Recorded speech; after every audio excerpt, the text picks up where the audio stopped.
Hi, teachers. So I'm here in your small gym. I thought I would give it a shot, creating one of these short videos so that you can learn some of the practices that the students are learning in PE class. So in between sessions today, I'm waiting in the small gym, and they'll come in at the end of 8th period. So I'm going to start actually at the beginning and teach you the lesson that I taught them the first week, the just very basic mindful listening lesson, so that you can instruct it during, I think it's called home base, the home base class time. It's really quick, and it doesn't actually even need to take up the 15 minutes. So if you wanted to teach the lesson and then let them work in their workbooks, and I will attach to this the layout of the lesson itself, so you can have it written down in front of you. You don't have to just watch this and memorize it. But this is the basic lesson and message. I'm going to put you far away here, and there's probably some background noise. So we'll see how it goes. So I instruct them first to start by sitting up as tall as they can, but being comfortable. If they're in chairs, it's a little bit easier. Ask them to move to the end of their seat. They're not slouching when doing the breathing practices. You can invite them to close their eyes or to look down at their lap or their desk. And they're gonna just notice their breath, inhaling and exhaling. So that's all you have to say. Notice your breathing, in and out.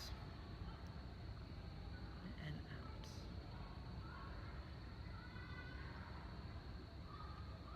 Now notice where you feel your breath. Where is your anchor breath? And they all pretty much know at this point what their anchor breath is. So if you say it in class, you don't have to get really detailed. You can just say, find your anchor breath. Watch the breath come in and out.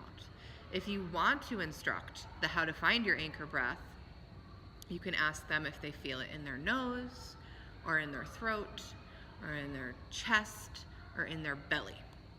And maybe have them point or raise their hand wherever they feel it. But it doesn't have to be that involved, because they've all heard me talk about anchor breaths quite a bit. So you just guide them into their anchor breath.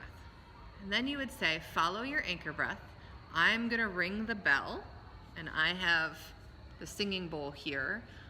You can also ring one of those triangle chimes if the music room has them.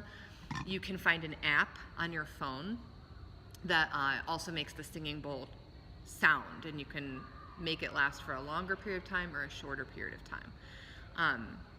So you'll instruct them, I'm gonna ring the bell, and you're just gonna follow your anchor, notice your anchor, be aware of your anchor until the bell stops ringing.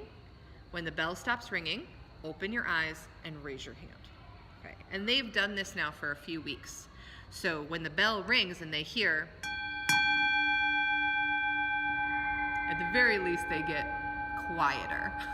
Sometimes totally silent, depending on the class, and a little bit more still. So they know to hear that sound means be a little bit more aware and present, and a little bit less frenetic and out there.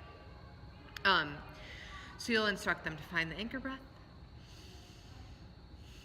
ring the bell. When it's done making a sound, raise your hand and open your eyes. So just like that. And the most important thing is to be doing the practice as much as you can with them. And if there are any co-teachers in the classroom or aides in the classroom as well, in that role of the co-teacher, when you're there, be doing the practice. So as much as they see adults doing this, just the more buy-in we'll get from them. If it looks like something we're just assigning them to do, it's a little bit harder for them to see, like, well, where's the benefit if you're not doing it? If it was really that great, you would be doing it too. So when I first come in, and we make a circle in the gym room for PE class, we make a circle. And the first thing I do is I ring the bell and I close my eyes and I sit there until it stops ringing, and I raise my own hand and open my own eyes. When they're particularly attentive, I'll give the bowl to one of the students that's sitting to my left or right, and then they get to ring the bowl, and I just get to be in the practice. And so that has been helpful too. So the most important thing is to just keep practicing it. If they can do just this every day for a week in that home base, that will really help to just reintroduce the practices, and they'll be getting it over and over and over again, hopefully from more than one person.